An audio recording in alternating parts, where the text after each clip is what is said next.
Nice to meet you. Nice to meet you too. So, as a new guest, I think Ken kind of gave you a heads up that what I'd like to do is kind of hear what your background is and how you ended up where you are here today. Well, that's a good question. I'll try to keep it short.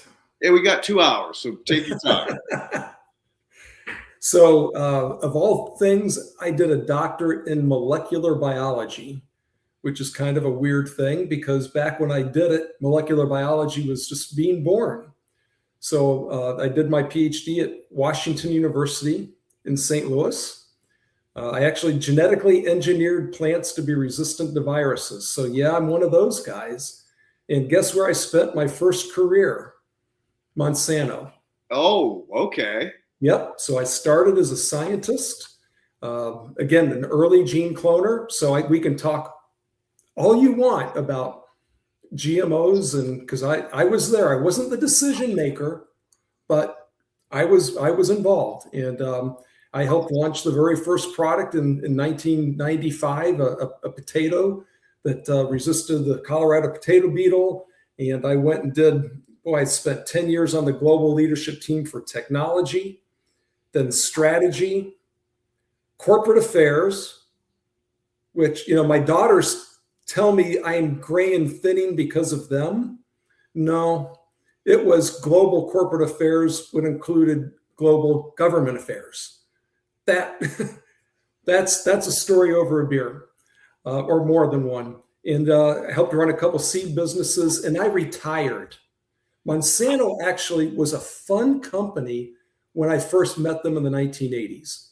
We were entrepreneurial, believed that we could replace crop chemicals with better seed, and that was an interesting ride. And when I retired, I was ready. But then you see, because I was a global vice president for the last 18 years, I'm home, and my wife said, "Why are you in my space? You were gone for all these years when we were raising our kids. And now that we're empty nesters, here you are." And I have to admit, I went nuts. I'd stayed retired for 2 weeks. So I started consulting, and I picked up, I was part of a consulting firm that I knew real well. And I enjoy it because it's different projects every week. But I had one client that was not through the consulting firm. And it made this goofy brown bug juice, and the company was Holganix. And they were an existing lawn and landscape company. So we could talk about the history of the company, but in any event, they had been in the lawn and landscape business, wanted to get into agriculture. And a friend of mine started a new business incubator for ag startups. And one of the things they do is give companies a mentor. Holganix was the first company they accepted. And this, by the way, incubator is doing great. And he asked me to be their mentor. I said, "Well, what do they do?" And he said, "Microbials." I said, No, bugs in a jug. I'm a scientist. My former employer spent a lot of money on getting the marketing rights to a microbial platform that really, really underwhelmed me from a data standpoint. We can talk about why. We didn't understand biology, by the way, at Monsanto. I probably still didn't, because soil health was Roundup Ready, and no-till. Mostly Roundup and Roundup Ready. I'm full transparency, let's face it. Yep. I stuck with it because I liked the owner. Family-owned business, scrappy. And then I started meeting his customers. And I got to be careful because we're not supposed to use professional football names and professional baseball and PGA golf courses, but that's who they were. So these were the best turf guys in the industry. And they told me, "Well, I don't know what's in your product. I just know that I cut my fertilizer in half. I know on my tees and greens where the grass is this short, I can get 5-inch roots. That's unheard of. You cut a grass, you stress the roots." I had guys telling me they went from 24 down to 2 fungicide sprays a year and didn't have nematodes anymore. What? Figured out I wasn't so smart after all. time to learn about soil and soil biology. So I stuck with it. That was 11 and a half years ago. I helped found the agriculture business in Holganix, and couldn't be more excited. So really excited to join you, because I pretend to be a soil health expert, but I'm still on the learning curve. We all are on the journey. Love to refer to this as fact. Mm-hmm. We know that there's billions of microbes. Mm-hmm. We know that we maybe know about 1% to 2% of them, and a fraction of that of true function. But the most interesting part is that we're discovering more every day, every week. So to say 1% is a lie. We're finding more than we've learned, in almost weekly.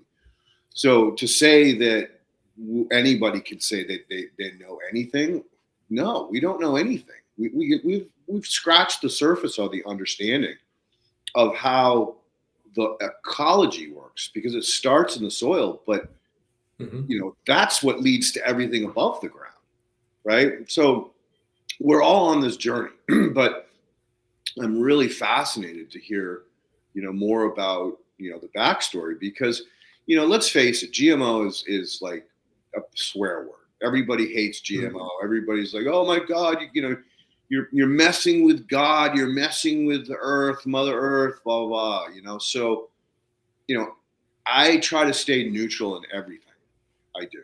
And I try not to, grab opinions, because there's so much we don't know, and there's so little that we do know, that you're kind of fooled. Like early on in my career, I would be like, oh, blah, blah, blah, blah, blah, right? Only to read a paper 2 weeks later that just came out that basically said, no, that's not the fact. That's not the case. So I've learned, after a lot of abuse, that you got to be real careful about saying, this is ultimately true. Parts of it are true, sure. There is some fact to it, but to say that is the end all be all, no, it's dangerous, right?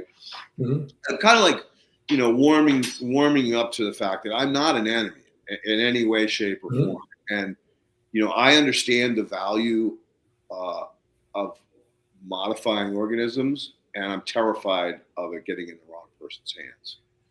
So it's like AI, right? This could go sideways in a heartbeat. Right. It shows your wisdom. Right. A Terminator movie, The Matrix, like all of these things, like could very easily be a reality in a very short period of time if they aren't already, right? So like the state of consciousness and some of the interesting understand or information and science behind consciousness. If you really dive down the rabbit hole, you're like, holy shit, I really am this is just a vessel. Like I'm electricity, I'm a current. And who's really in charge? Is my brain in charge? Is my soul in charge? Are my cells in charge? Right. So there's so many, potential rabbit holes to go down in this world, time and day and age. And I like to say often that, hey, it's a great time to be alive. The science is really, amazing what we're learning and what we're starting to understand. But it's also terrifying to see what's going on in the world around us at this point in time. So, that's kind of where I come from. I want to talk about Holganix. I've had some run-ins early on with them, way back in the beginning. Oh. And we're going to definitely talk about that. But before we go there, let's wind it back up and let's talk about genetically modifying organisms. So we know that there's all these different functions within it. Like, have you seen the new simulations on how this cell works? Oh. Right?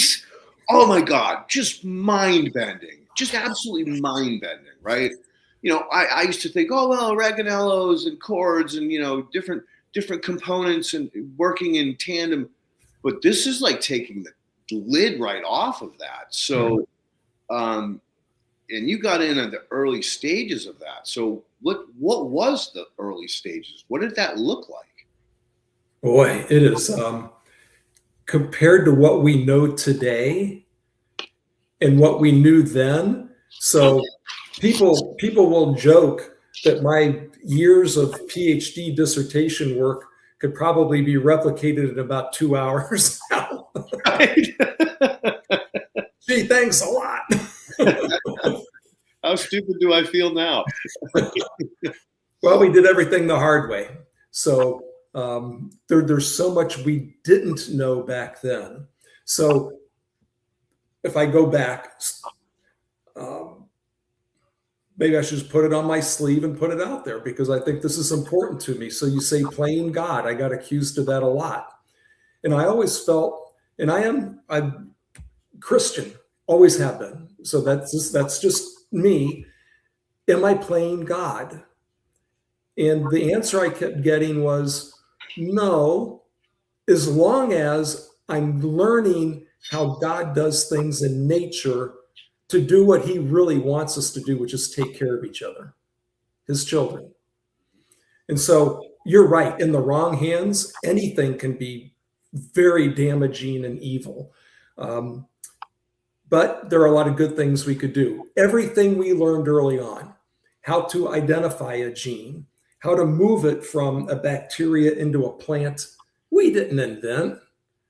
We saw how it happens around us every day. And we just learned how to use those tools to, instead of using an insecticide spray every other week on a potato plant, or taking a bacteria that you sprinkle over the leaf because that bacteria makes a protein that will kill the beetle. Why don't we just have the plant make that protein? Because we eat that protein anyhow, all the time. And so those were the kinds of things we were doing. You know, my PhD dissertation on engineering plants to be virus resistant. I just took a little piece of the virus, put it into the plant, basically immunity. And what we calculated is you'd have to eat 10,000 tomatoes that are genetically engineered to get the same level of that virus in one tomato that was naturally infected by the virus. So we weren't really doing anything new. We were doing it smarter. That's what got us excited back then. What we did horribly was let people know what we were doing and help you feel good about it. Because this is your food. You've got to go through the grocery store. And if you're a mom or a dad and you're feeding a family, you have to make a choice. Am I going to put that in my cart, in my basket, pay my money for it, and feed it to my kids or not? I had a massive advantage very few people had. I got to participate in the work that was done. I got to see all the data. I got to ask all the questions I could think of.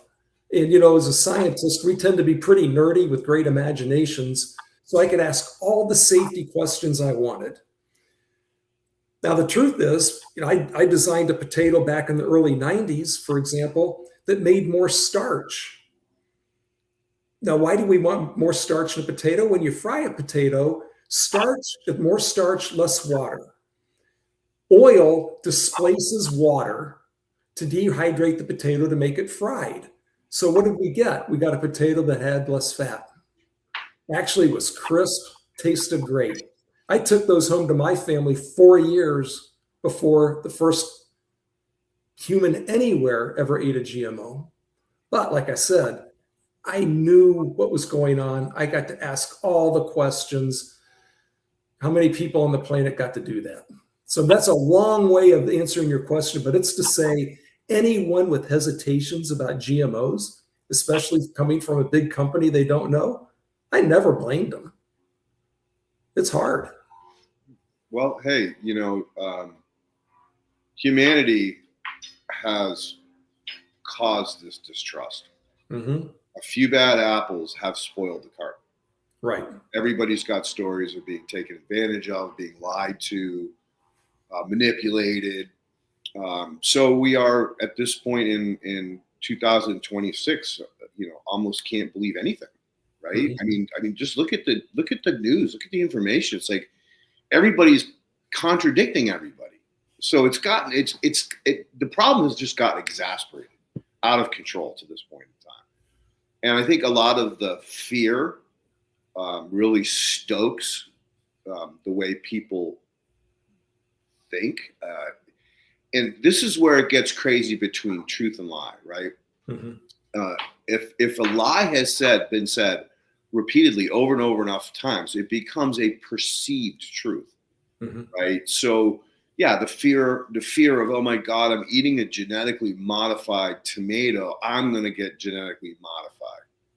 That's the perceived truth, and it isn't the whole truth.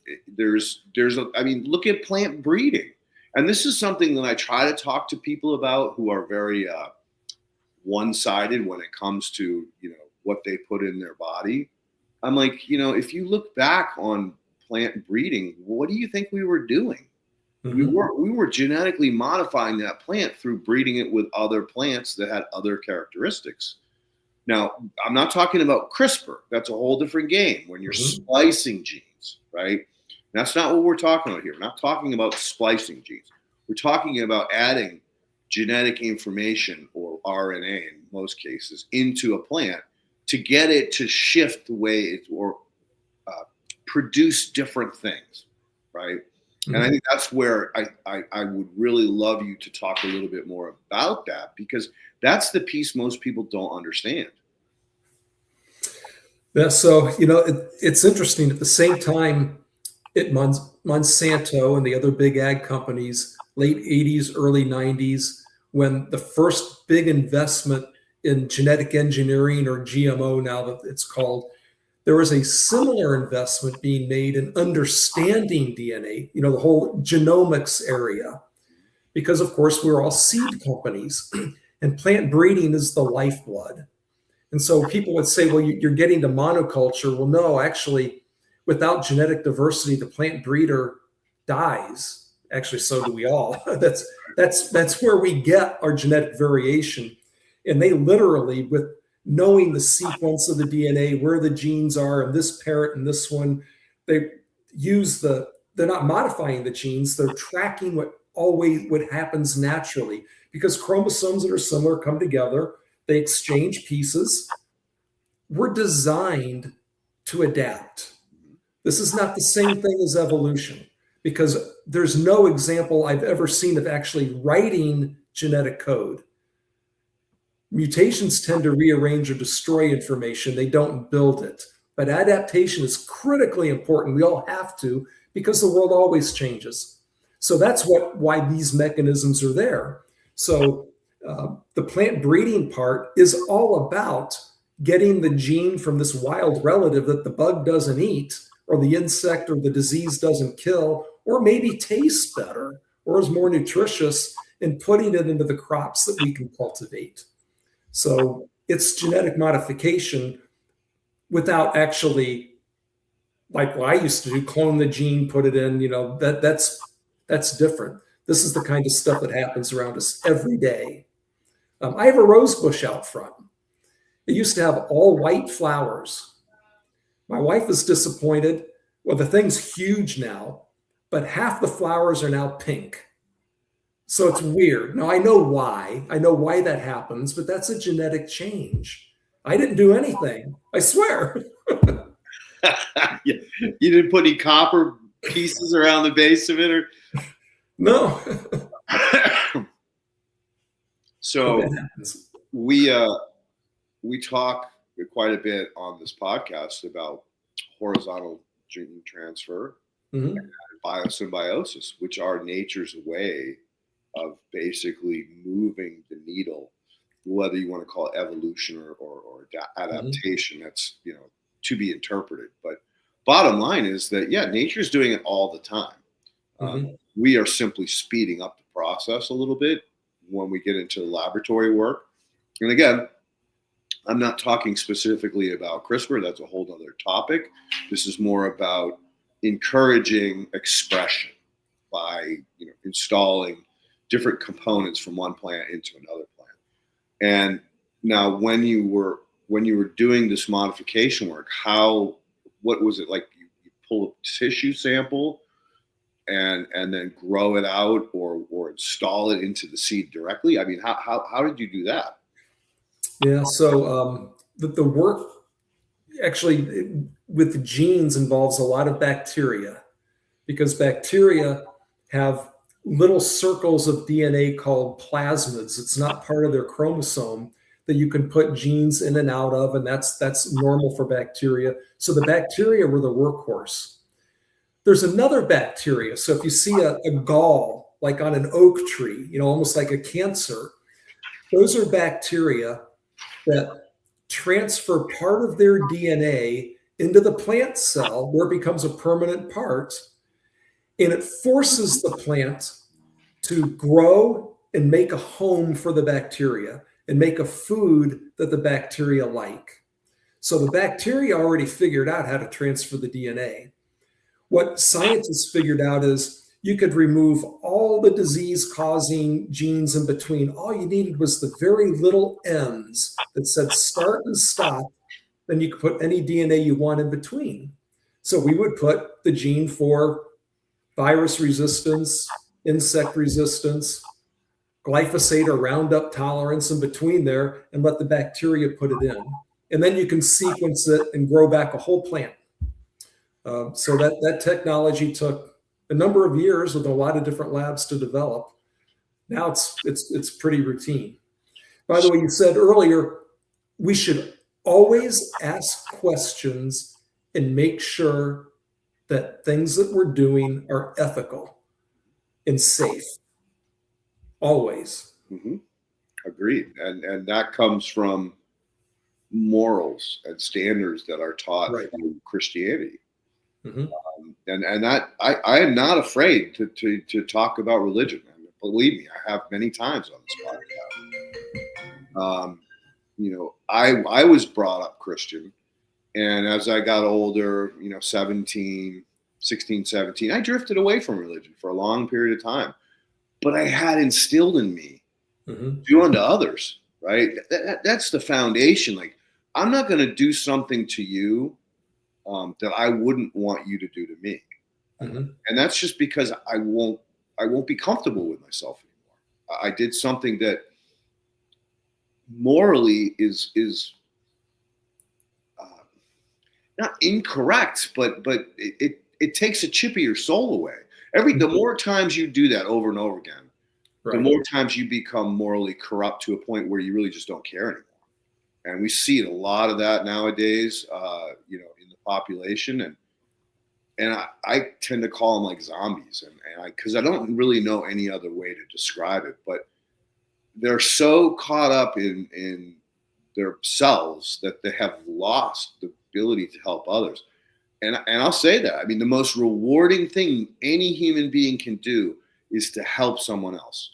Right. Sometimes that's through education. Like I got a world-class education, not always because I asked the great questions or the right questions. But I knew how to get the person to open up about something they were passionate about, right? When I was working with Elaine, I talked to Elaine about what made her passionate. And by doing that, when I did ask an off question or a question that went against some of her teachings, she didn't snap at me and bite my head off. She said, let's talk about that. This is the reason why I teach it this way.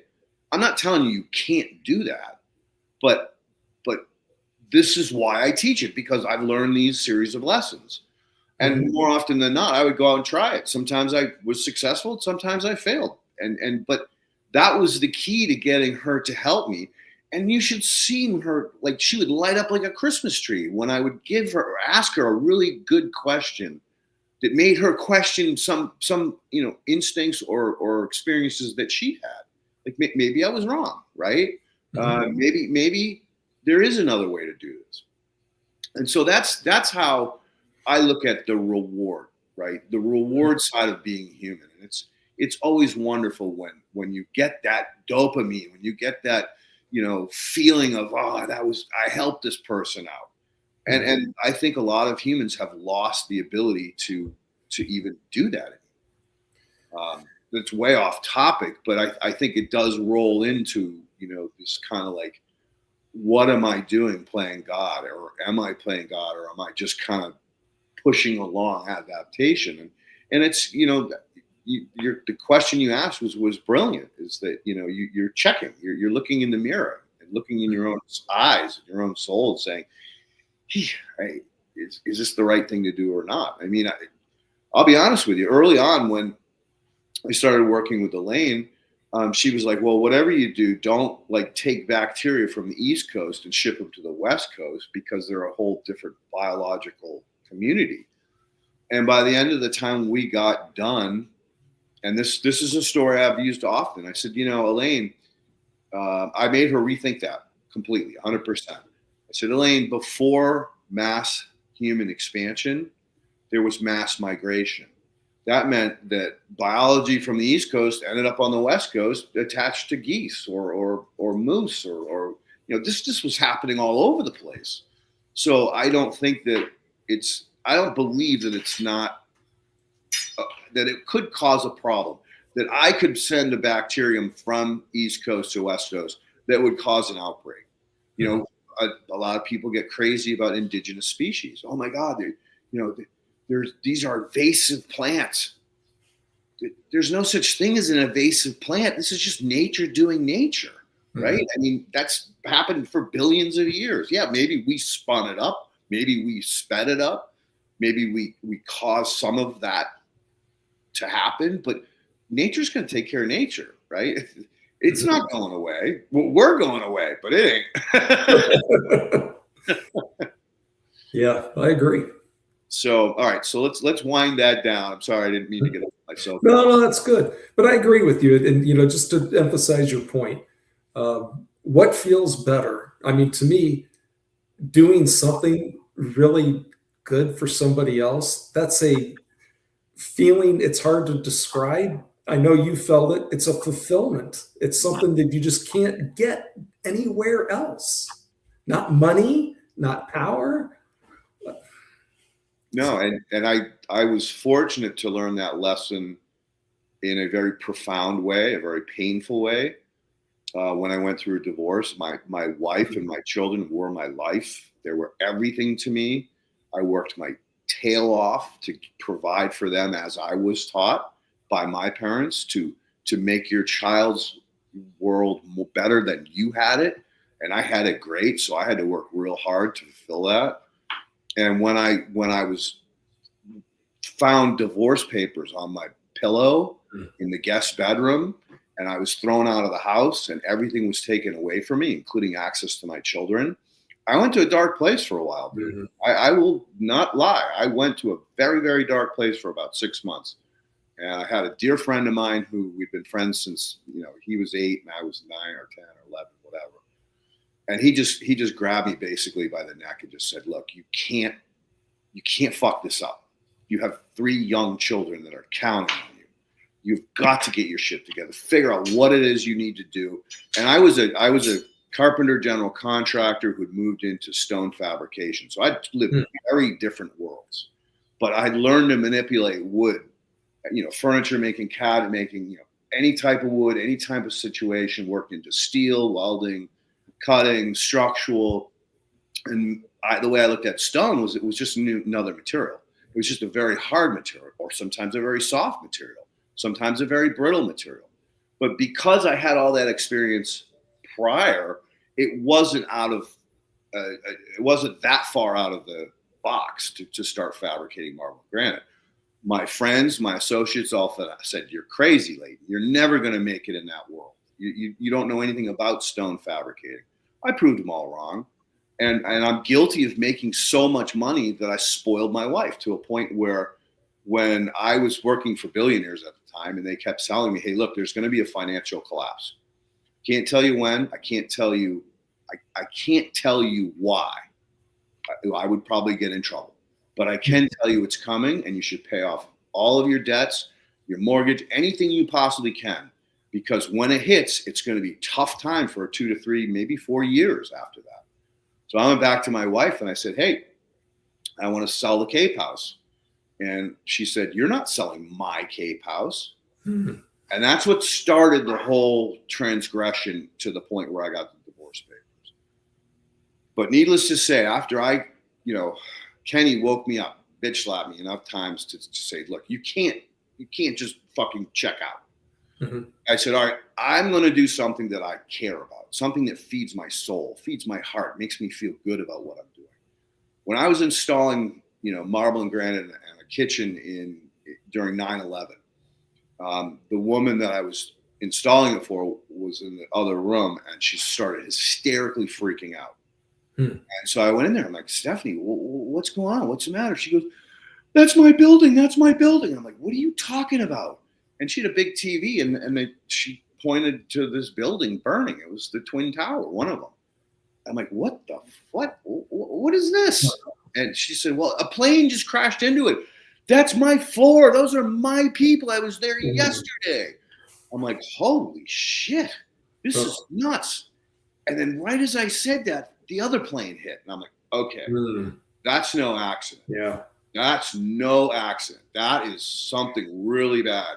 And she started freaking out, and she grabbed her keys, running out of the house. I'm going to get my children out of school. And I'm trying to stop her, saying, look, they're not coming to Holliston, Massachusetts. There's nothing here, right? They're hitting targets on a big scale. So, but I couldn't stop her. She took off and went and got our kids. But I sat there and stared at that screen going, what the hell am I doing in life? What is cutting stone? Like, I'm an environmentalist. Quarrying stone is not beneficial to the planet in any way. And how am I, by doing great work and selling it, I'm encouraging the destruction of theirs. So I had all these things going through my head. So, when 8 years later, when this divorce hit, I had been contemplating all of that stuff up until that point in time. These, like, what am I doing with my life? Why am I working so hard? Oh, it's to take care of my children. It's to take care of my wife. It's to give them a life better than even I had. So that's how I justified it. But bottom line was, when I finally came out of the deep hole, I was like, I don't care about money anymore.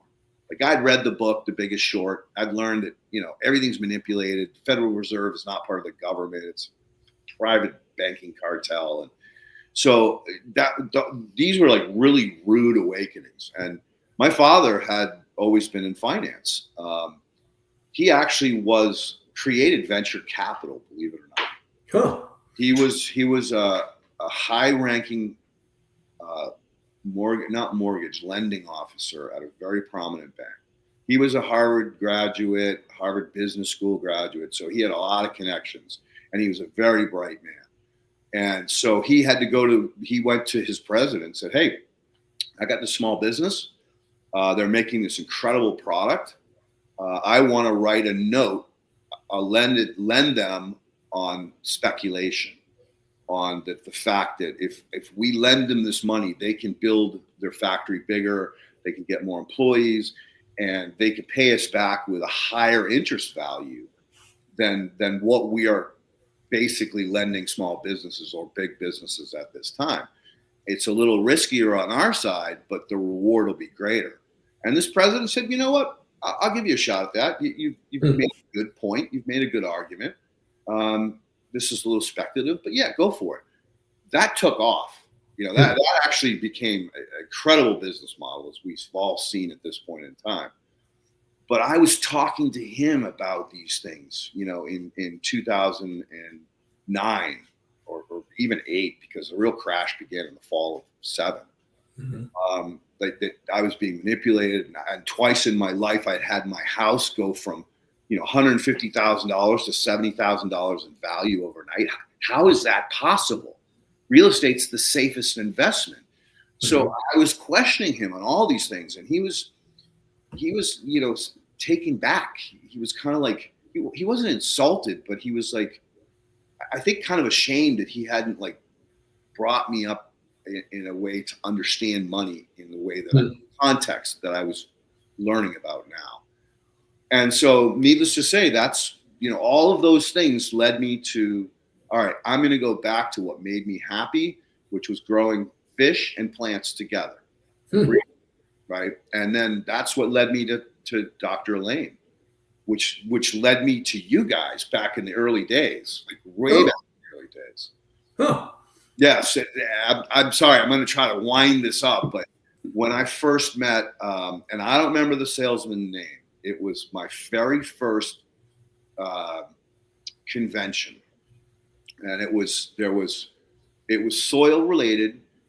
There was a whole vendor area that you came through, and there was a guy that was selling ITC, ICT, instant compost tea. Oh, okay. And he was in the booth next to your guy.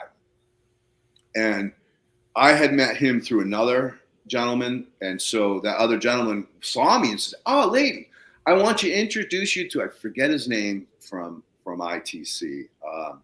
He was kind of a fast talker. He was bugs in a jug, 100% bugs in a jug, just bacteria. And I knew like way more than he did. Like, I understood that we all have bacteria. Yes, there are some important bacteria, absolutely, that we need.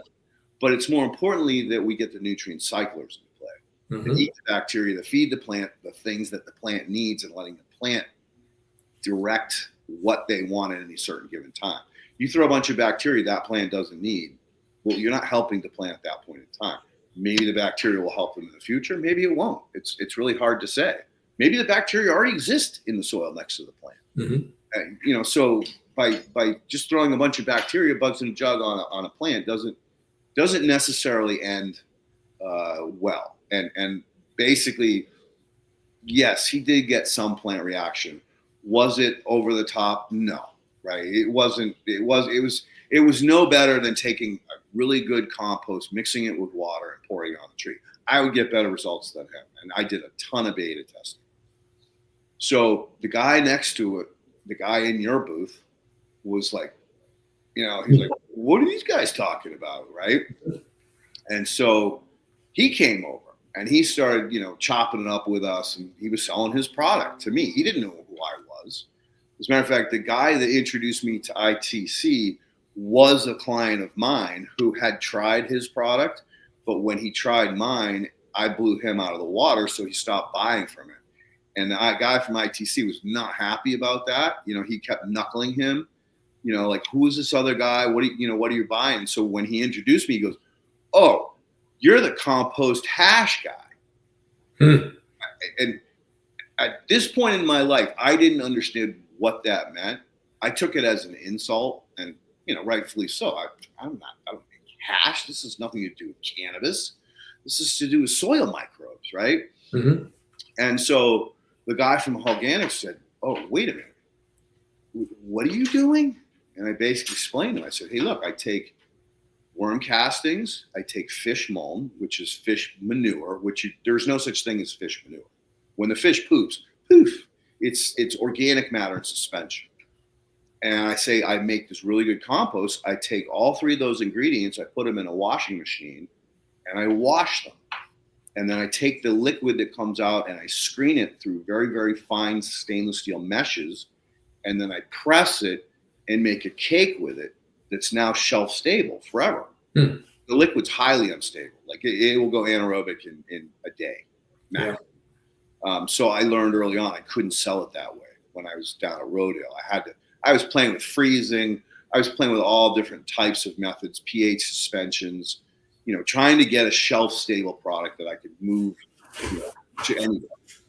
And so I learned a lot of lessons back then. And the lesson that I learned was the best way to take high concentrations of advanced biology, which means the whole spectrum, nematodes all the way down to bacteria, fungi, everything, and was to press it and then rescreen it, fluff it up, and then I could put it in a sealed bucket and it would last forever. As a matter of fact, the older it gets, the better, more mature it gets. Huh.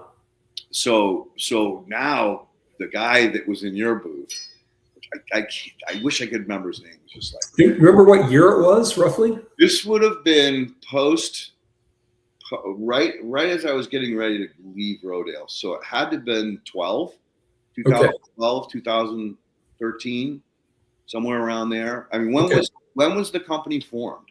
2010. So dude, this was like right before me. So it wasn't me. Yep. Yep. So anyway, yeah, they were very young. Mm-hmm. The guy that introduced me, the ITC guy, said, "Hey, I'm a landscaper. I do organic only landscapes. I work colleges and high schools, and typically more expensive private schools. But I would like to try your product." So they hit it off. He sent them some product, but the only problem was it had to be refrigerated back then, Mm-hmm. and so there was problems because he was down in New Jersey, and during the summer it gets hotter, Hades down there, and so he was having problems. This is like a year later when he was using Holganix. He was having problems with it going anaerobic or starting to smell bad between the time that he would load it up in the morning and the time that he actually applied it on the fields. And then there was, we talked about aeration, agitation, all these other things that he had to do to use the product. Mm-hmm. But, again, this is like, we're talking way back machine here. Yeah. But it's fun. I'm excited to have, more of this conversation with you, that now that you understand my backstory and how I got involved with all of this. Mm-hmm. And I didn't poo-poo Holganix, but I said, yeah, I went down that rabbit hole of freezing and refrigeration. And it's just too cost effective. It's too cumbersome for the clients. And so I was like, yeah, cool. I'm happy for you. I wish you the best in life and the highest level of success. But I can't really work with a product that isn't shelf stable. I don't have the infrastructure, the wherewithal, or the energy to try to deal with something that I have to keep refrigerated. Aerated, no problem. Refrigerated, no, that's just not going to work. Mm-hmm. So we kind of went like this, right? Mm-hmm.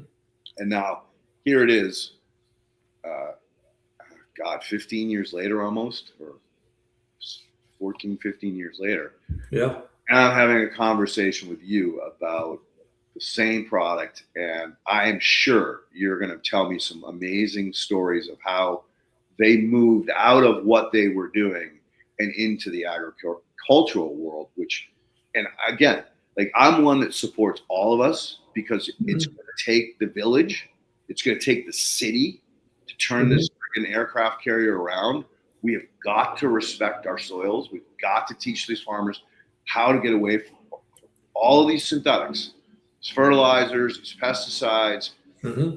We're destroying a generation.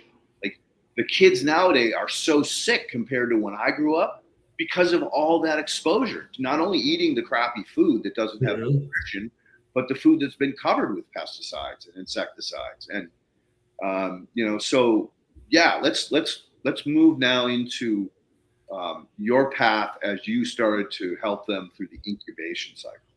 Mm-hmm. Well, that's interesting. So first of all, we're still refrigerated. Okay. And jugs are tough.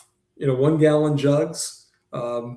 We've improved our stability, so it's not ice cream. So you can get a little more than a day out of it. But to a farmer, we sell in a 250-gallon tote with an insulated wrap, and they get, depending where they are. I mean, if they're in Texas, they can keep it out of the sun 2, 3 weeks, 4 weeks if it's hot. But up in Iowa, they can go up a couple months. So wow. They've got time to use it. Wow. It's still, if you've smelled it, you know what it's like when it goes anaerobic. Oh, yeah. Yes. There's no mistake. The nose knows. No kidding. So when I first met the company, they didn't know anything about DNA sequencing. It was expensive back then. It's pretty inexpensive today.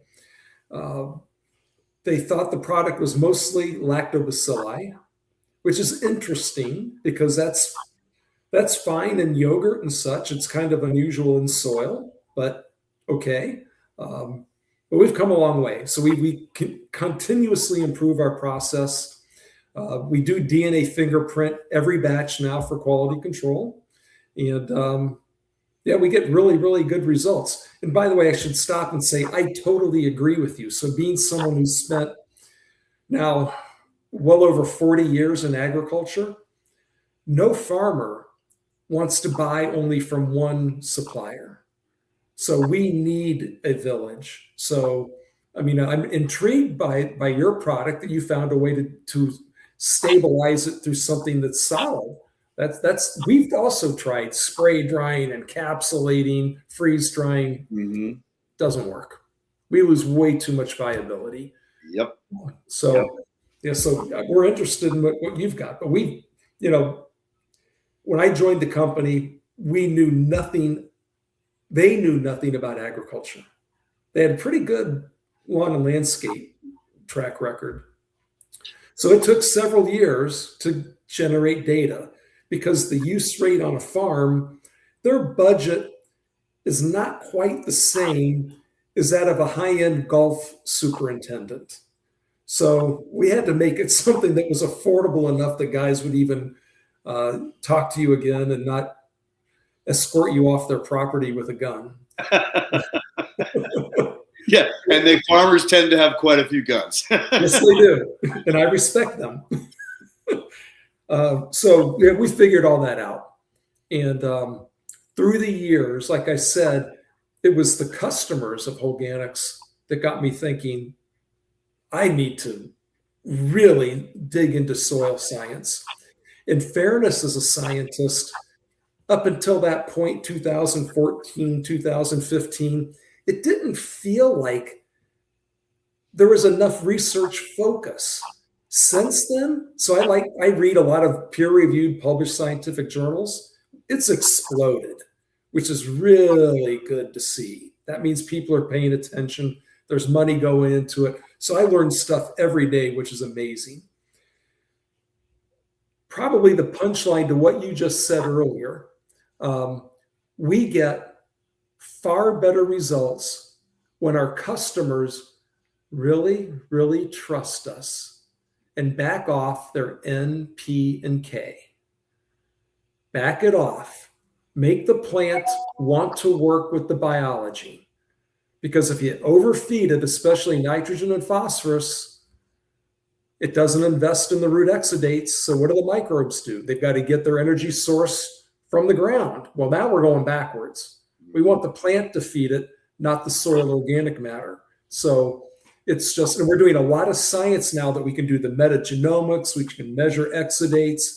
So I'm bringing the kind of science I think we all want to finally see to what's going on in the rhizosphere in different growing conditions, different soil types, different crops. Like I said, I learn more every day. And one thing I always learn is I have a lot more to learn. Yep. What you know is only the tip of the iceberg, right? It's the more I learn, the more I know less, or the more I need to learn. Exactly. I had that conversation with a colleague with mine this morning. It's like, welcome to science, Leighton. The more you dig in, the more questions you have. Right. But to your point, rolling it back a little bit, I noticed, because I've been battling this for a long time. Like when I first started talking about soil biology, people were like, Leighton, you lost your mind. What are you talking about? You're a contractor, you're a stone fabricator. Now you're a soil biologist? They just throw some fertilizer on the plant, it'll be fine, right? Yeah. So I had to deal with that pushback, so hard for 10 years anyway, before I really started to gain traction. Now, when I noticed the biggest shift was about a year into COVID. And people were like starting to say, all right, what am I doing with my life? Like I'm working my ass off. I never seem to get ahead. I always seem to be behind, and it seems like I'm getting further behind. What am I eating? What am I doing? And started questioning everything. And dude, like all of a sudden, and when I would do a conference or on a podcast, whatever, the questions became so much more in depth, like intelligent, like they were hungry. They wanted to know, like, well, you say that an apple has lost 50% of its nutrition in the last 50 years. What does that really mean? Why? And it's like the biology. It's all about the biology, right, Ken? All about the biology. we have a cue for that. But then all of a sudden it was like there was this curiosity that went to, all right, I got to know more. Like I'm going to make an effort to really understand what I heard or what I'm hearing, and people were way more open to having conversations about compost extract, dissolved organic matter, dissolved organic carbon. Like I preached years ago, we shouldn't even talk about NPK. It should be CNPK. Mm-hmm. You have to have carbon to convert the nitrogen into something the plant can use. Right. Or water, one or the other. Mm-hmm. So bottom line is that that's when I saw a big uptick in all of this. And then regenerative farming was now all of a sudden more of a common word. When we were talking about that back in 14, 13, that people were like, what the hell's regenerative? And it's like, well, everyone was talking sustainable. Well, sustainable means you're staying the same, right? So if you're bad and you're staying the same, you're not getting better. You're not getting sicker, but you're not getting better. Mm-hmm. And so we would talk about regenerative as like, oh, it brings the whole ecosystem back. Well, why would you need an ecosystem on a cornfield? All right, that brings up a long conversation that we don't have time for right now. It's basically where it ended up. But I just am interested to see two things. Did you see a huge uptake shortly into COVID? And second of all, how did you get farmers to actually let you show them or willing to try? So those are my two questions for you. Yeah. So there was a study years ago done by a professor at the University of Missouri. I just know him as Dr. Nick because his last name is Greek and it's more syllables that I can say in one breath. Dr. Nick it is. But he really, really bright guy. And he did a study on the typical adoption curve for a farmer. And what type of farmer is the first to adopt, the second, et cetera. And he's absolutely right. It's you look for the first movers, the guy in the coffee shop that everyone looks to, that they drive by their field. What do you got going on there? And so we find them, but they're not enough. You need then the next movers that then start going up the curve to adoption. And, that you just do it locally and you find people to try the product and talk. You generate data, but honestly, I think most people, they just want the warm, fuzzy feeling that their favorite land-grant university studied it, but they don't really understand trial data. And, we talked about truth and honesty. There's a lot of ways you can manipulate the outcome of an experiment based on its design. Not that that's what anyone in the universities intentionally do, but at the same time, regardless. So try as we wanted, that's the adoption curve. And then once people started figuring out in local areas, I'm making a lot more money using this product. Some guys actually wouldn't tell their neighbors. They instead would take their savings and their added income to outcompete their neighbors on land rents. Now, I don't like that at all. I mean, of course, I want people to all benefit. So that's what happened. We hit the inflection point about 3-4 years ago, where guys really started to see that this is a better way to farm. So, look, I go back. I think I cloned my first gene in 1983. Oh, wow. I know. I graduated from high school in 82, dude. I know. Thanks. Hey, if you can't laugh about this shit, man. That's all you can do. It is funny. I'm just not going to look at that face there. But my point is, I've seen a lot of technology, and what I have heard for all those years is how a farmer dreams about how they can produce more using less and leaving the ground better than when they started. Biology is the only thing I've seen in all that time that helps them do it. 100%. Yep. And I'll tell you a little story about my experience with university and ivory towers. So I have this product I'm producing. I'm putting it down on parks and state and federal lands. Renovations. My product was the primary product used on the St. Louis Arch renovation. Oh, nice. Yeah. I got to tell you a story on that one too. But first, so I was introduced to 3 different college universities. I won't use their names. And every one of them would say, okay, what do you want to learn? And I'm like, well, I want to know why when I put this on grass or trees or flowers, whatever, the flowers or the plants, the trees, everything explodes. And the flowers last longer, the fruit tastes better, the grass is thicker and greener and has deeper roots. You don't have to cut it as often. Like, why are all these things happening? Oh, well, we can set it up any way you want. And I'm like, what do you mean set it up any way you want? We can we can give you the outcomes that you want. And I'm like, all right, maybe I'm asking this wrong. I want you to teach me why it's working, not teach me how to market it, right? And I got pissed off. I just turned my back on that and said, you know what? This is not right. You should not be telling me how to set up an experiment to show that I'm successful. You should be getting into the science behind why it's working. And so that you can teach this to the students that need to hear this to get the word out. Because, even then, I didn't even want to have kids when I was growing up because of the condition of the world at that time. Again, I'm one of those dyslexic, ADHD kids that they just couldn't teach in school. They just put it in a special class and say, yeah, just do whatever. Just don't cause any trouble, right? But that didn't mean I was an idiot.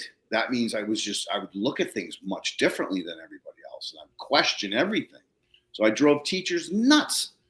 But bottom line was that was my superpower. That's what got me to where I am. So when I was being told this by these, very, very high level universities, I was like, there's something really wrong with this, right? Mm-hmm. And so I got very, very disenchanted with the university side of understanding what I'm doing. So I just spun off and dove deeper into white papers like you did. I had to work really, really hard to understand how to read a white paper. Like, no one taught me how to read them. They're no joke. Like, they're complicated. They're using terminology you don't understand. It's another language.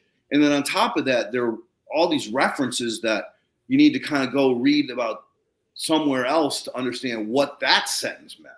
So it's like you have to read a sentence, then research that sentence, and then go back and say, okay, that's why they said this. Now, what other things did that guy do that also is being, read in between the lines that I don't understand?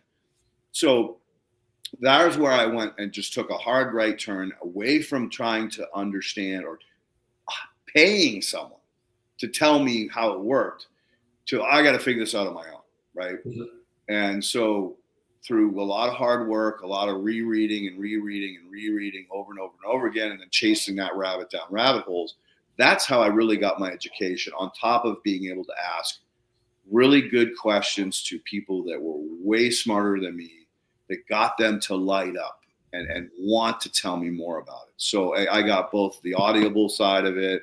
Sometimes it was either documentaries that say, hey, you ever seen this documentary on this or that? And so I was chasing all these rabbits parallel. And that's how I ended up being as well educated in my little world as I am, was through that hard work, which you basically did a similar path. All right. So now that guy, Dr. Nick, I wish I had met him years ago, because I gave away so much product, so much labor, and I blew people away. Like they definitely saw huge differences, but I couldn't capture them. Like they would all go back to NPK. Mm-hmm. I had golf courses that were on very sensitive watersheds that were killing the friggin' oyster industry, that were banned from using any phosphorus, any nitrogen, any fungicides. And I demonstrated to them how to do this and that it worked. And then a new superintendent would come in and they'd go back to the old ways and they just lie. They just lie and cheat because, they can do whatever they want. They just say, oh, we don't do that. And I had fertilizer company, a big one on Long Island that was like, oh my God, you figured out how to do this and keep it shelf stable? How can I get more? How can I get a whole bunch of it? So we were gearing up to set up a whole freaking manufacturing facility just to support that one company. They had 30 salespeople, I don't know, 150 golf courses, sports arenas, like you were talking about, fields, like, professional fields that they were maintaining and their practice fields.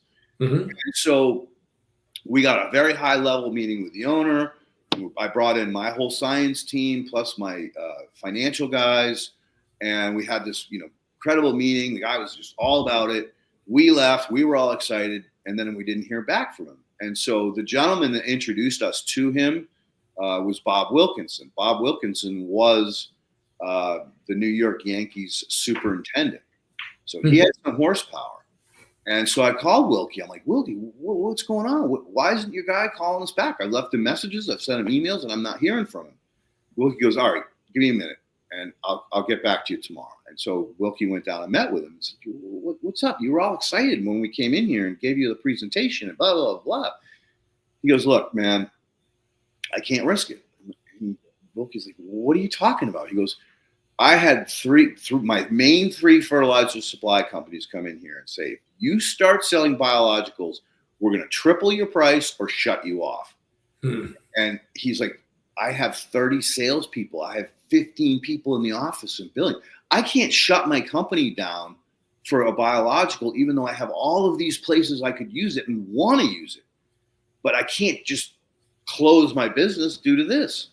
So I was like, what the F is going on? And so that was a whole nother side of like, all right, how am I going to break into this? How am I ever going to get anywhere with a biological when I have such pushback? I push back from the farmers. I push back from the golf course owners. I push back from the homeowners. Even though I demonstrated to them, like I blew their landscape up, and they went right back to, sprinkling their blue-green powder because maybe they were more comfortable. Maybe they didn't understand that, once you get the system up and running, you don't have to do anything. Right? That's the goal. Is I'm an anti-business. I come in 3 times.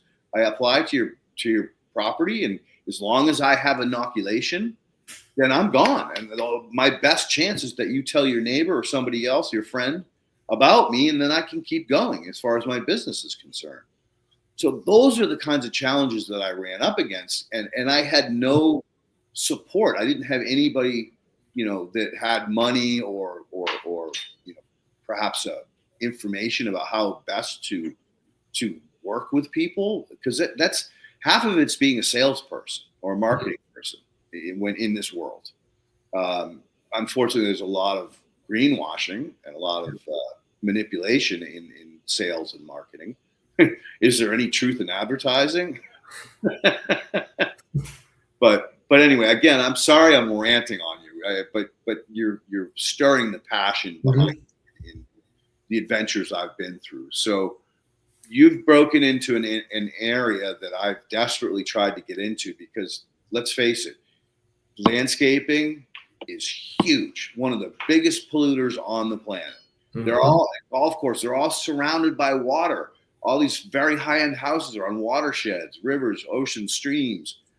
Those are the people that need to be on this product or on a microbial of any kind that's actually functioning. And so tell me, like, what is your annual income or sales these days? Yeah, so that I can't disclose, but we are on millions of acres. Nice. Yeah.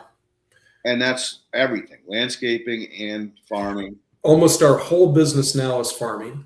We still have some landscaping, lawn care and such, but it's almost all farmland.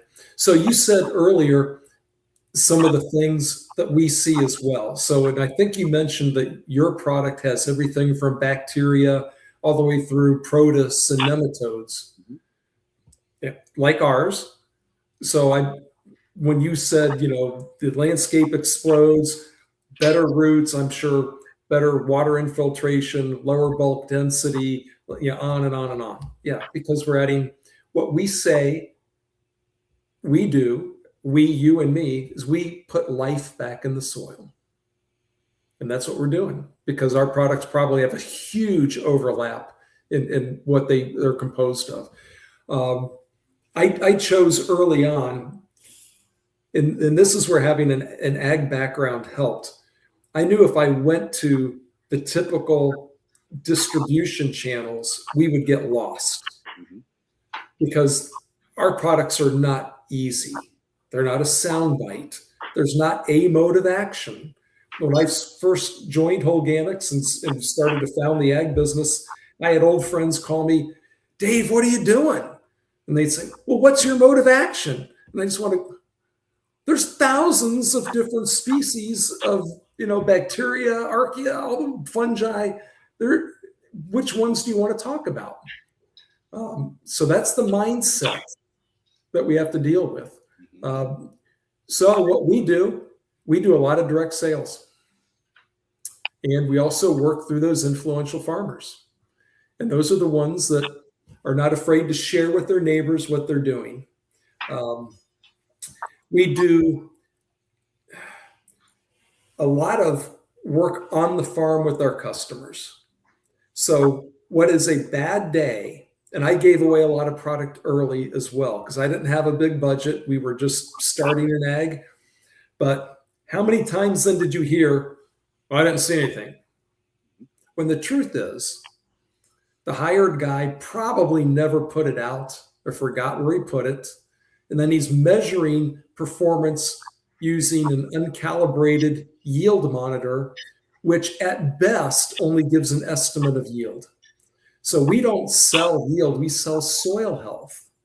And soil health means better water holding capacity, a soil that's more open, you don't have to till it anymore, your residue breaks down, you use less fertilizer.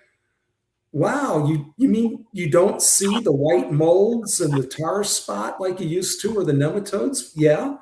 And so I can go into the science pretty deep on all those things. And yes, this is an expected result when you put life back in the soil. But you ran into the same thing we did, trust. And farmers, everybody and their brother is trying to take $1 out of their pocket. And there's a lot of people out there that are not selling good products. So the guys who sell the snake oil make the job for you and me a lot harder. Oh, yeah. So you got to overcome that. So that's an interesting approach. You're selling soil health, not plant reaction. Right. Maybe that's been my biggest Achilles heel right there. And another thing I've noticed, and you probably noticed as well, is they never give you the good land. They always give you the worst fucking possible, least possible success you can get. And even if you get good, results on that horrible piece of land, they say, oh, you didn't yield enough. Wait a minute. I just took something that was dead and turned it back into something that was functional, and I didn't get yields. Well, why don't you keep doing it, right? And that's another frustration is that, well, this isn't a one-shot deal, dude. You got to do your part, and we got to heal the ecology.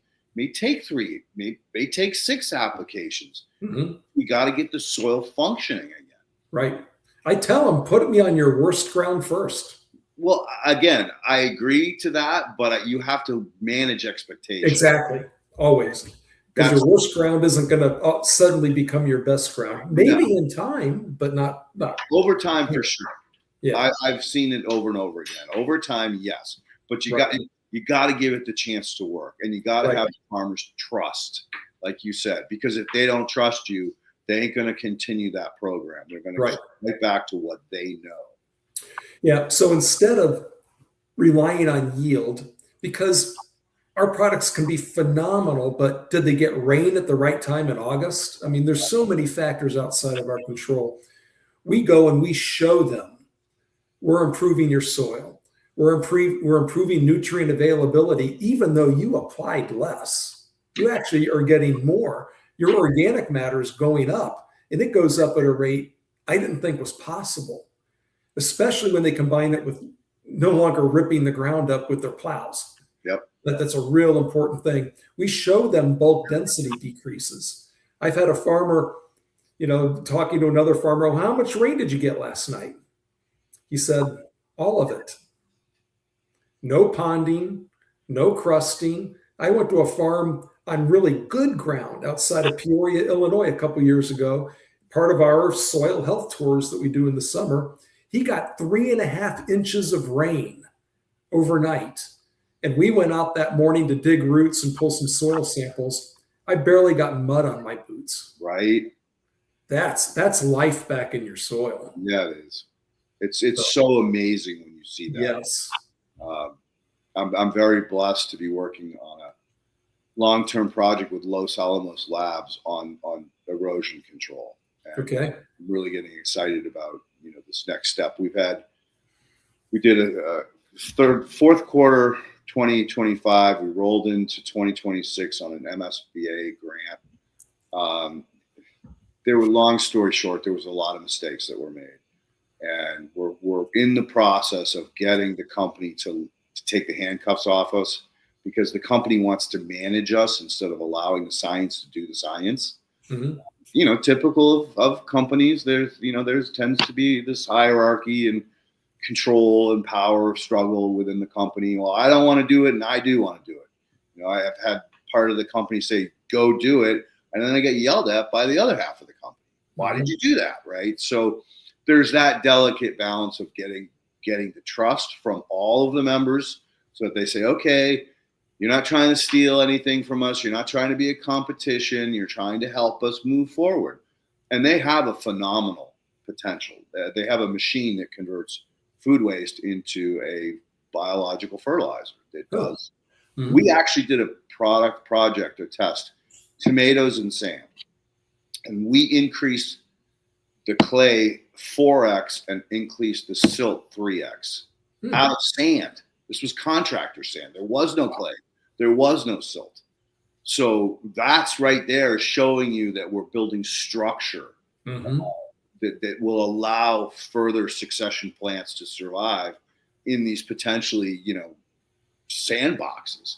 Yeah. I'm really excited to get down that rabbit hole, but we've had our handcuffs on. So anyway, long story short, that's great stuff. And that's the kind of stuff that you're talking about, is when you improve that soil structure to that degree, now all of a sudden all that moisture is trapped in the aggregates. Mm-hmm. If it doesn't rain for the rest of the season, it doesn't matter. Your fungi will pull that out of those aggregates and bring it up to the plant as the plant needs it. And like you said, no erosion. You're building topsoil. You're not losing it every year. Can you tell me what your organic matter increases are over year by year? So I hesitate to throw out a number, because as you know, it's going to vary. What were we starting on?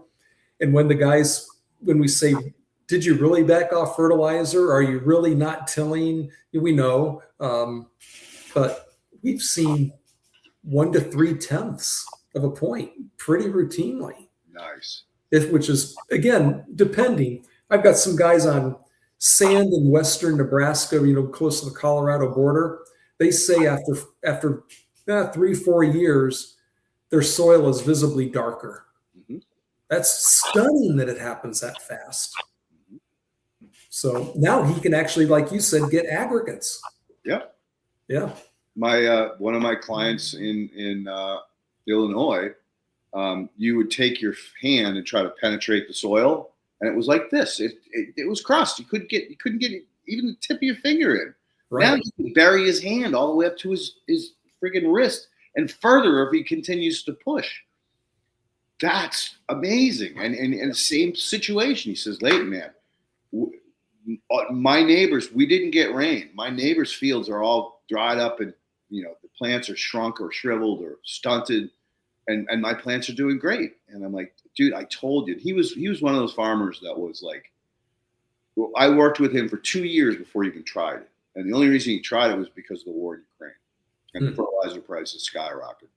And he called me every single day. Is this really going to work? Are you sure? What's this? Tell me more. But I finally got his trust, and he did it. And now it did take 3 years for him to get it completely turned around.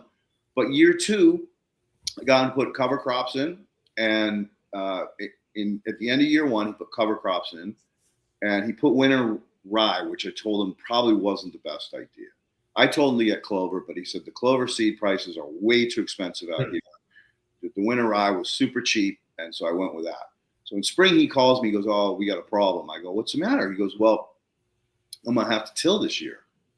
I'm like, "Why?" He goes, "Well, I tried roller crimping the rye, but it won't snap, it won't break, and I got a plant, so it's going to outcompete my, whether it's the seed, whether it's the corn or the beans for that matter. I can't have it, shading out my cash crop." I said, "All right, go ahead and plow, set the plow for 1 inch depth."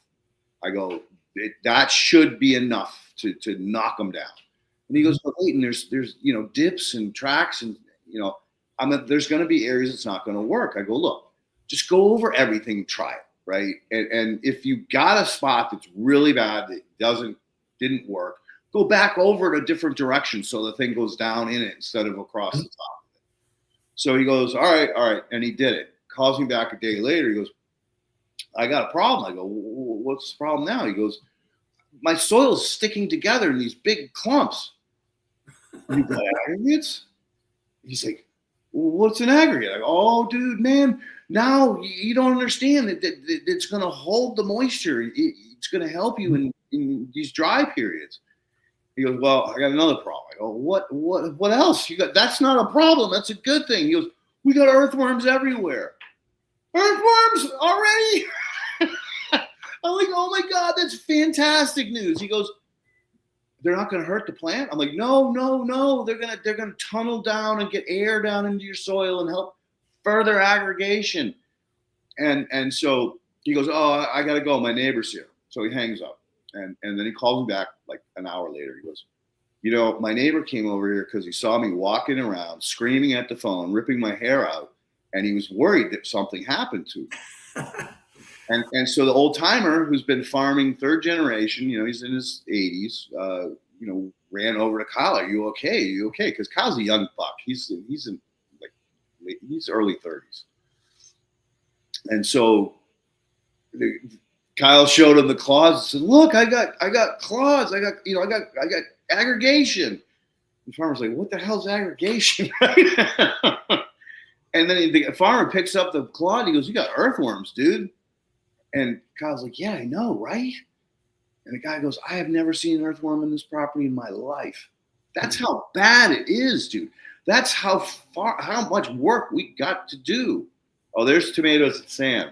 You can see the bucket on the left. You see that black stand at the top? Yeah. That was 2 applications only and 2 cups only. And that's the potential of ESS when we get it all dialed in. And they're able to scale up like 2 times. So that's the exciting part of the work that I still get to do as a scientist moving on.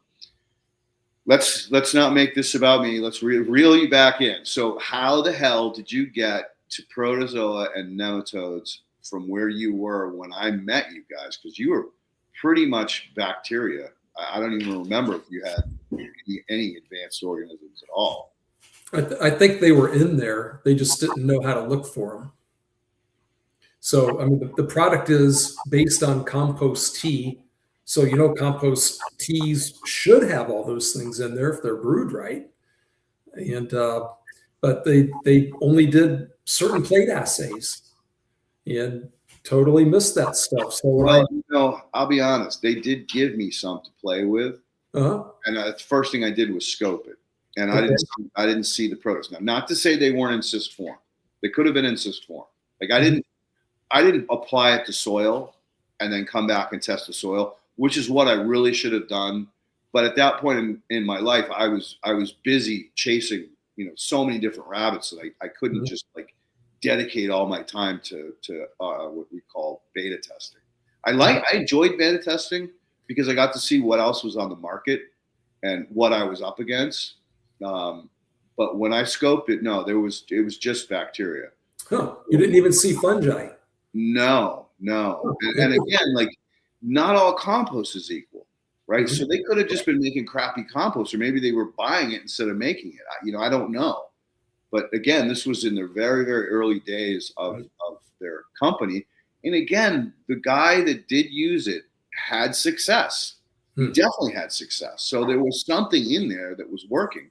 And that was why I was really excited to see that you were coming on, because I kind of figured you guys had gone down the enzyme, peptides, and the secondary, tertiary metabolites, which stimulate the indigenous biology to come out in gangbusters. So really, it's the fact that you figured out how to extract those more advanced organisms. Did they change equipment or procedure maybe just before you got involved? What I'd have to ask the founder what he was doing back then, because I know his first 2-3 years he played a lot with the production process. He bought the product from the original inventor. So if we go back to what you said earlier, so that the founder of Holganix is a lawn care guy, and he had the largest independent lawn care company in the mid-Atlantic. So he was doing NPK, herbicides, whatever, all around the Chesapeake Bay. And then they started banning nitrogen and phosphorus to protect the bay. And he's a big-time fisher, boater, and he tells a story, and it's true, that he was out with his family fishing, looking around, and the bay's pretty shallow. They get the algal blooms, and he said, what am I doing? I love this, and my business is making it worse. So knowing by law he had to reduce nitrogen and phosphorus, he started playing around with stuff, found this, what he calls wacky bug juice, and it worked so well, he sold his lawn care company, bought the guy out, and then tinkered. So I know now we make our own compost, and we have a set recipe. So I know we do that, and we've been doing that for a number of years. I don't know if he did that 14 years ago or not. And I know that our whole production is different. So that makes a lot of sense. That makes a lot of sense. And again, I've evolved tremendously in, I dabble now in ingredients and inputs into the compost making.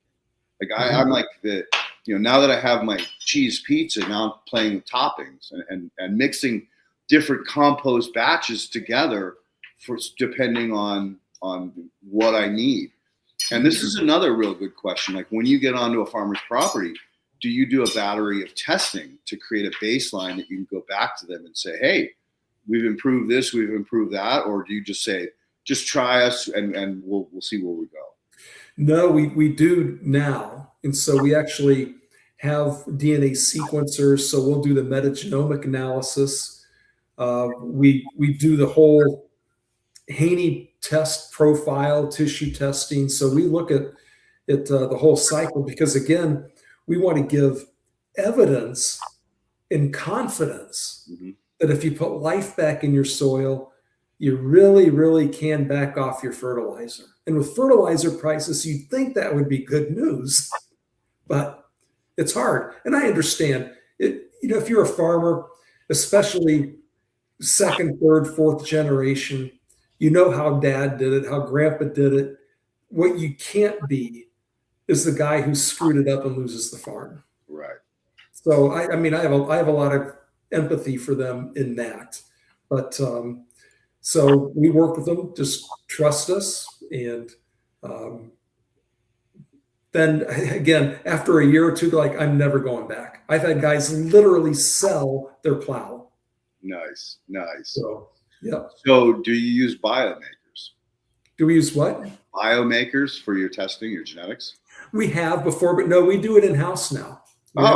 We have our own capability. You guys. Nice. Yeah, I really enjoyed the bee crop Mhm. 1 or 2.0 now. I really find that's a great advantage, especially for someone small like me, Mhm. who doesn't have a big facility or the wherewithal or budget to put together a lab for it. We do have one guy that we do more of the genetic profiling, which I forget, is it shotgun or Mhm. metagenomics when you get each and every species? Yep. Um, anyway, so we have him, but what I like about B Crop 2.0 is that they're giving you like, okay, this is a low range. So this means that this plant is suffering from this or Mhm. potentially could have this outbreak. Or you're at a high level. So that means the plant's freaking out. It's overproducing this because it is being attacked or threatened. And it gives you just and also carbon. Like they talk about CNPK, like all the things that really matter in the big picture. Right. And that was something that I didn't have access to until like probably 2 years ago when we Mhm. discovered them. And mine was all based on direct microscopy and soil chemistry, uh, saturated paste and texture. So really didn't get that other piece, which is just so powerful of a tool when you're really trying to dial in all of these things.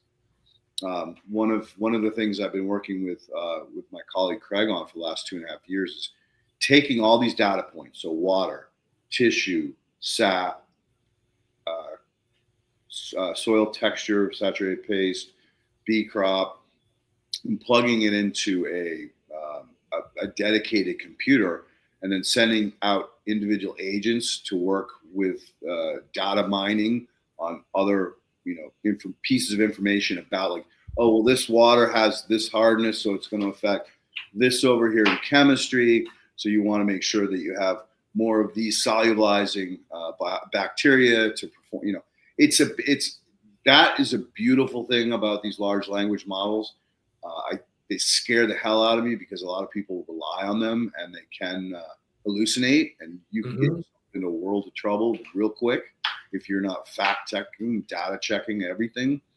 But the power of that, oh my God, it makes it would take me 3-4 hours to pour through all of that data points and then try to cross compare them.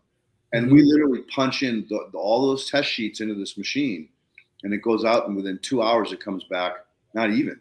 Sometimes it's only an hour. It comes back with all of this information with the recited papers. So I can Mhm. even check that citing and say, oh, nope, that's legit. This thing didn't dream it up. So, again, these tools are going to be really powerful, especially, as you get more and more farmers to convert and they get more and more comfortable with understanding what am I testing? Do I want a shotgun? Do I want a sniper rifle? Or do I Mhm. need a friggin' tank to get this Right. done? So yeah, I just had to ask about like your regimen of testing because I think that's probably one of the biggest factors that are overlooked, especially when you're dealing with new clients and you need to manage their expectations. Like you're not going to see a great benefit till year 2. Well, why am I working with you then? Right? Well, now I can show you that from spring to fall we've had this increase. That means next year's crop is going to definitely be a lot greater than what you're dealing with at this present time. Yep. It's a journey. It is. It's Yep. it's not a path. It's a life altering journey. Mhm. All right. So typically at this point we break for questions. You've got 6, and typically those questions lead to a further conversation. So Okay. Ken back on here. He's going to read you the question, and then we're going to hear your answer. Okay. Our first one is from Farmer Cheryl. Are there any safe GMO experiments that can be done at home? Wow.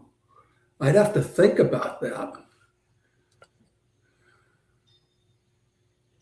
I never thought of it. I there are things you can do at home to isolate DNA, which is really cool for kids out of like bananas and strawberries. And they can take it and just kind of twirl it onto a toothpick or a stick. But actually, experiments with GMOs, you could do if you have the right kind of plants, you could do some breeding experiments, some cross-pollination. And flower color is a fun one. That's one that you could play with. But those aren't afternoon experiments. Of course, you've got to collect the seed and such. But that would probably be the most instructive if you're trying to do something that would be like for a homeschool. Otherwise, to actually clone genes and move them, that's a lab, and that's still a lot of equipment. So, yeah. That was a cool answer, man. Thank you for really putting on your thinking cap about that. Again, like, we have the responsibility to educate the next generation, right? If we don't get them to worship the soil, like Craig and I talked about this, and it's kind of scary. And I actually said this to a giant financier. He laughed, but he said, "You're right." And if say the next real big collapse, global friggin' problem is money. Right? Doesn't matter if it's Bitcoin, gold, diamonds, cash, whose currency it is, no more money, right? If you don't have water, seeds, and soil, you're SOL big time, right? But if you do have those things, then you can basically get whatever you want because you have something that is negotiable, something that you can trade. You come work on my farm and I'll feed you, right? Well, now you can start building a village out of the ashes of the monetary system. So I said this to a very, very prominent billionaire. And I looked up at his water towers up on his hill, a mountain. I said, "Hey, are those solar powered?" After I said it to him, he turned back and looked at me and laughed. He said, "There will be soon." Yep. Even he got it. Like, even he got, this is out of control where we are at this point in our world, that even that could happen, that monetary system could collapse. Let's face it, where the hell does $39 trillion come from, right? They're printing money for every person born. Sooner or later, it's going to catch up with them. That you just can't just keep printing like this. So anyway, sorry to go on that. It's nuts, I know. Ken, reel me back in, please. I was kind of halfway enjoying that rant because it's going to be coming. You look at what China and Russia did, and I think India is involved in the opposite monetary situation from what the U.S. Federal Reserve is, and how they're doing the financing. So it's already starting right now, and it has been for several years. Our financial system is going to change. I don't want to say it's going to collapse, but it's definitely going to change and reset. I think that, a dollar apple that you're going to be buying is going to be down at 10 cents where it should be. And it's going to really wake a lot of people up when that change actually happens. But we'll go to the next question. We'll get off of the money thing. Through microscopy, can we can see horizontal gene transfer naturally taking place? Does GMO ever have unintended horizontal gene transfer taking place? Well, it's certainly possible. So there are different ways that the genes can move if we're talking a GMO plant. So bacteria are different. So I'll put those aside. Bacteria, when stressed, it's the SOS response. They'll take up foreign DNA and such, but we'll park that to the side. So sure, just the same way that there are certain bacteria that can, when they put their genes into a plant, can pull them out. There are viruses that do that. There are some viruses kind of like the human herpes virus, or the ones that cause chicken pox and shingles, that integrate into the DNA. Sometimes they come out, they don't come out cleanly, so they can take whatever's next to them. Is this a huge risk? Not really, because where they go, remember, it's one thing if you've got the gene in the leaf or in the fruit, it's got to be in the seed. And it also has to be a gene that the new place that it lands recognizes it as a gene. So a bacteria gene landing in a plant will be junk because it doesn't have the signals around it. It doesn't look like a plant gene. So that was part of the art. So we may have learned how to take a protein from bacteria, but we had to turn it into a plant protein first. So that's maybe a long-winded of saying it's complicated, and that's not where I spent a lot of my time focusing on safety. Where I focused on safety mostly was unintended allergic reactions. Okay. That's serious. So can you give us kind of an example of that? Sure. So if you take a protein from a source, again, you take in the information for the protein from a source that could be that some people have an allergic reaction to. Peanut.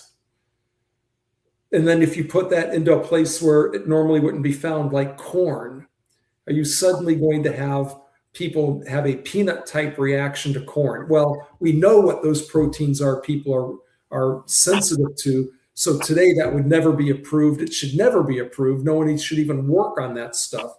I do know an example, though, years ago. And by the way, GMO helped with the whole field of allergenicity because people like me, and there are a lot of them, had these concerns and insisted we come up with the answers.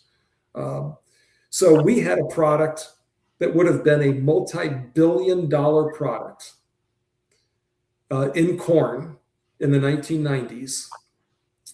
We discovered that the protein that we used might cause a mild allergic reaction, mild, in a couple hundred people in the United States. So something really, really remote. Some people said, well, why don't you just go to those people and pay them all $1 million to avoid corn? But believe it or not, our CEO said, no, we will not launch the product. Start over. Wow. Yes. Amazing. Wow. Yeah. And everybody that shits on Monsanto from the old would be friggin' horrified to hear that they did the right thing.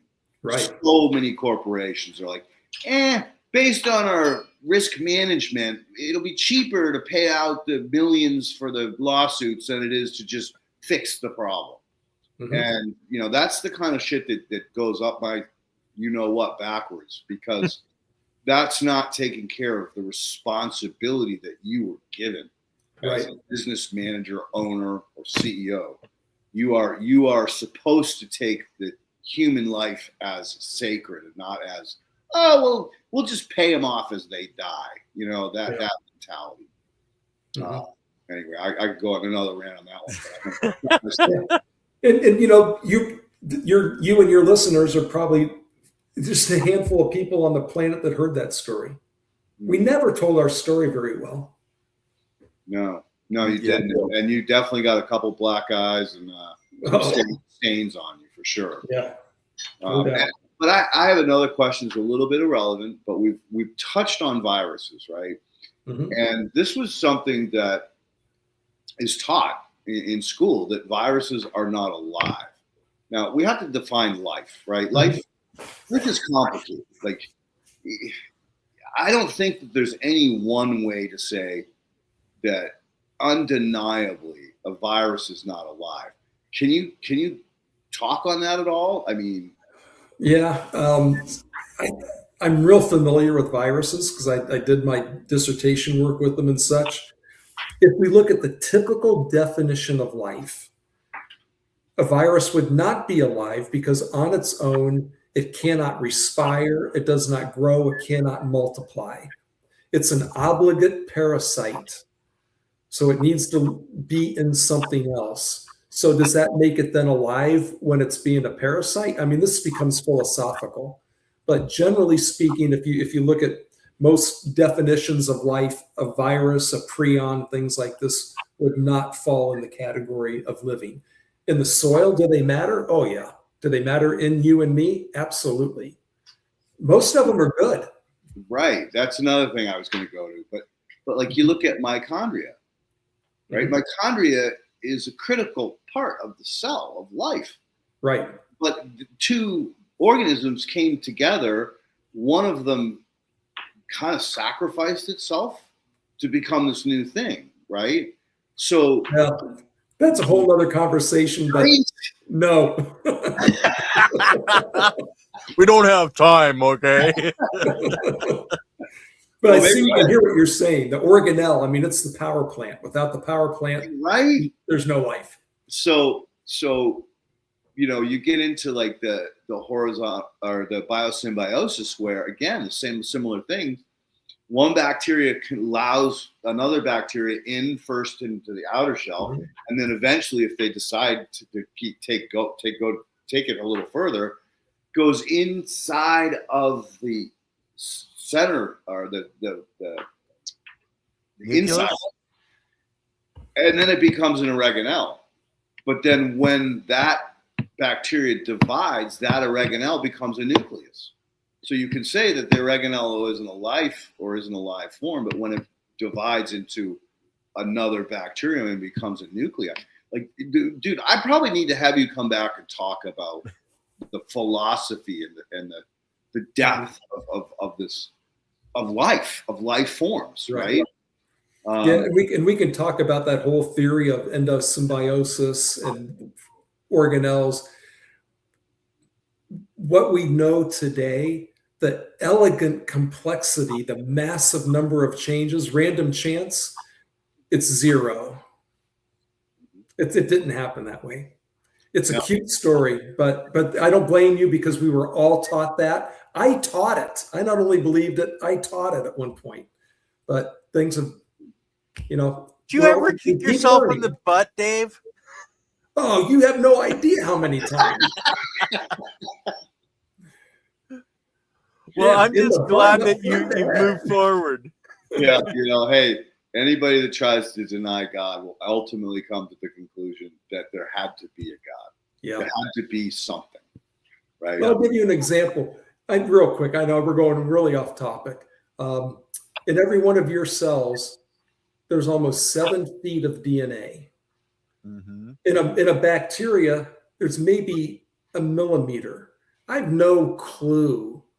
I mean, random processes, mathematically, it's zero. It's absurd. It's an impossibility. But if we take all the DNA in your body, we stretch it end to end, and then we start at one end and we say go, and we're going at the speed of light.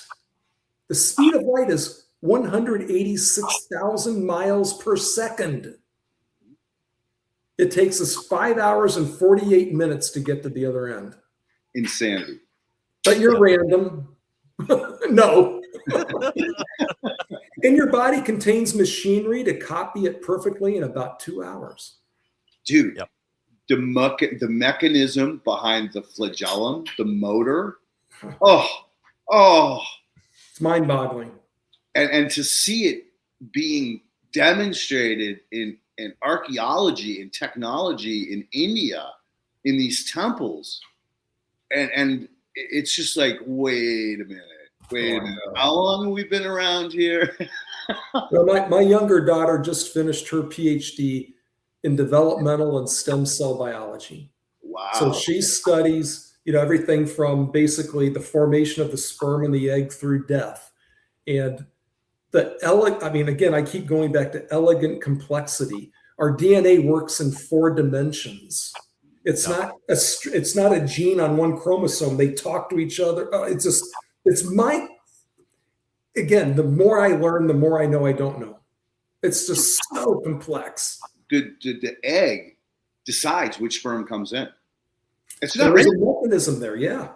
There's a communication. That egg is saying, okay, you're the lucky one. Come to this door number 9, and I'll open up and you come in. Right. And then to see the flash of light when that sperm is inside that egg, and boom, life starts. The spark of life. Yeah. And the signals that throughout, it's just, there's certain phases in development where if genes don't move, the immune system doesn't develop in the adult. I mean, there's just the intricate dance. It's mind-boggling. Yeah, it is. And congratulations on your daughter and her PhD. Yes. That is some stuff that's going to be super important in the future as we try to figure out how to maintain our life form on this planet that we've done such damage to the ecosystem. But exactly. save that for another time.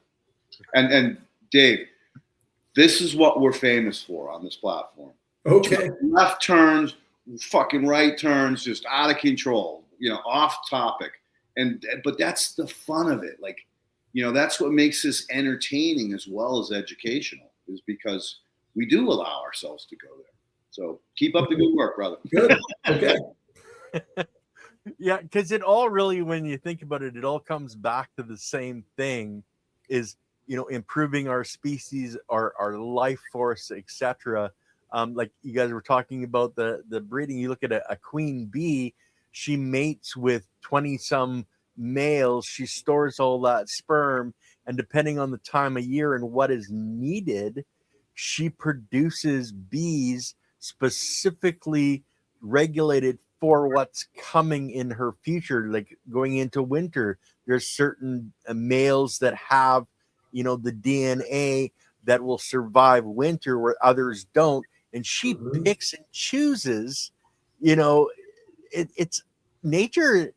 She's got it figured out. We just have been interfering for so long. We just got to smack ourselves in the head and get on with it. Okay, our next question again from Farmer Cheryl. Are organic foods safe from GMOs?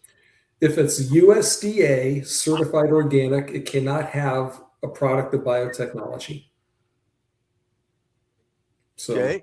But the plant could have been modified with plant genes. I guarantee it was bred. Yep. But it wasn't what I used to do, which is isolate a gene and intentionally move it in, what they would call GMO, a product of genetic engineering.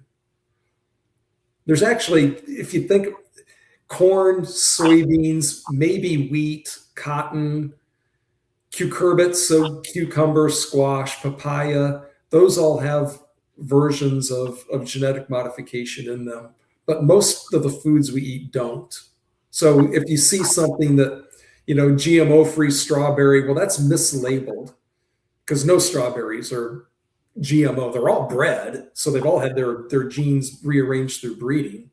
But that happens whether we do it or not. Well, would the question be better phrased as I buy a tomato that's a GMO tomato and I have it beside a plant that's non, can they interbreed and create an anomaly? No, I wouldn't think so. It's just a gene that is going to either segregate into the progeny or not. So the gene is now part of the plant genome, like any other gene. Okay. I hope that answered your question, Gerald. Next one. Does Holganix still smell bad? The smell, even for K and F ferments, can be off-putting. Now, the founder of Holganix nailed it. Holganix, when it's made and when people should use it, is a cross between Sam Adams glazed donuts with a hint of vinegar. It actually smells pretty good. It's sweet. It has that like sweet kind of, yeah. So there's molasses in it and it's earthy. When it goes bad, you will not get your nose next to it. Even if you had COVID, you will not get your nose next to it. Yeah. I know, because I lost my sense of smell for a while. And yeah. You'd be running the other direction as fast as you possibly go. Beyond smelling it, you could actually taste it because it's that bad. And I have guys that will taste it. I never have. Well, I meant like it smells so bad that it actually affects your taste. Yeah. Oh, yeah, it's bad. Yep. Yeah. It'll get in your clothes. That's okay. Leighton drinks compost tea, so we're good with it. Yeah, dude. When I first started playing around with fish mulm or fish manure, I'd go to these farms. I'd get this stuff on me, on my skin, and I smelled like crap for 3 or 4 days. Didn't matter what I used to scrub it off. It infuses into your skin. Clothes, you had to throw them away. You couldn't wash them. It was that bad. Yeah. So I know bad smells and things that like literally coat your skin in a way that you can't scrub them off. Oh yeah, it's bad. By the way, if anyone has Holganix and it goes bad, we always replace it fully at our cost. Wow. Cool. No questions asked. Usually it's not our fault. It doesn't matter. I don't want any customer to get, worried that they're going to lose their money because they couldn't use it in time. We just replace it. Damn, you've come a long, long way since I first met you. So congratulations. So glad that you came on the show today. Yeah. Now, do you sell outside of the USA? Canada. Oh, So we have a Canadian label, but because we're living microbes, we would, I think from a regulatory standpoint, if we were to go to Europe, Africa, Asia, wherever, we would need to collect our compost there, use the microbes there, because then we're a soil additive and we're not worried, we don't have any phytosanitary concerns. And, phytosanitary rules are there for a reason. Yeah. So. Well, you guys are one of the first products we brought on that it automatically can come to Canada. So that's wonderful for me up here in the north. Oh, we sell in Canada. Yeah, we have a CFIA label. Yeah. Ken, I mean, think about that. I mean, literally the only company that we've ever had that can actually sell product in Canada, because you guys are a pain in the ass up there. So I don't know what you did to get through their borders, but you must have some really good people working in your firm. It took a couple of years. And a lot of money. Yeah. I love my country, but I'm Albertan now. Okay. I won't go any further than that. So Farmer Cheryl again, looking for good potting soil amendments for green stock vertical growing systems, to grow bags, to clay pots. Would Holganix be a good amendment to add to potting soils? Absolutely. I think any soil that is lacking in diverse microbial life needs it. And you should find a product that adds that to it. So I would add a caveat. Cheryl, you got to think about potting soil as inert. You don't have clay. You don't have sand. You don't have silt.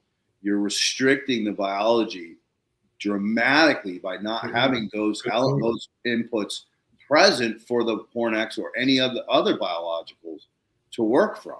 If you don't provide them those base minerals, they're only going to perform at best 25% because that organic matter doesn't have the same mineral. Mm-hmm. So just keep that in mind, that potting soils are inert. They do not have a lot of nutrition in them. And the microbes can't make nutrition out of thin air. Well, some of them can, but we won't go there. Exactly. Yep. And only one nutrient. Yep. The final question we have, how you feel about ProMix HP soil, Leighton? Ooh, so I did some work with ProMix through Pit Moss. So I kind of got an inside track on them and what they're doing. I will honestly say they're kind of greenwashing. They say that they have mycorrhizae in it. No, they count on the spores that are floating around in the air as what the spores floating around in the air in the process will colonize their peat moss. So I have I have a lack of respect for companies that do false advertising. Yeah, it was a big company. Yeah, they do a tremendous amount of peat moss for growers all over the country and probably outside the country at this point. But I'm just not a big fan of people that are playing marketing games. Mycorrhizae was a buzzword. They attached it to their product without inoculating it. I sent some in to see if there were any spores. There were no real viable spores or no what I would consider targeted mycorrhizae for plant production. So I'm sure there were some wild ones. There are wild ones everywhere. So, There's my 2 cents on that one. Okay, now going back to potting soils, I just bought some. I'm going to be starting a research grow myself here. I bought some potting soil. Can I do it just a jar test to get an average and then add in, sand, silt, and clay from that knowledge of the base potting soil, Leighton? Well, the potting soil is probably going to have perlite or vermiculite or some kind of what we call aeration component. So there may be a little mineral content. Typically, those will float or sink, right? But other than that, it's basically going to be peat moss. So again, you're not going to have a high nutritional content, and you're not going to have what I would consider things falling out of suspension anytime quickly. So I would say to you, think about the depth you want your pots to be. Go back to your understanding of the horizontal soil system, and just use the potting soil as your horizon. So you have fast-growing rooting channels for the plant to really expand out quickly, but you're also giving it the sand, silt, clay along with the organic matter. And I would tend to recommend that you use a compost as your organic matter in the A horizon, so you are getting some of the microbial benefits, and not just an inert potting soil. Well, actually, I bought just black dirt, the cheapest stuff I could possibly find to start as a base and work up from there. So, yeah, since my basement flooded, it's all put on hold right now anyway. So we'll have to see what happens. But that's it for the questions, guys.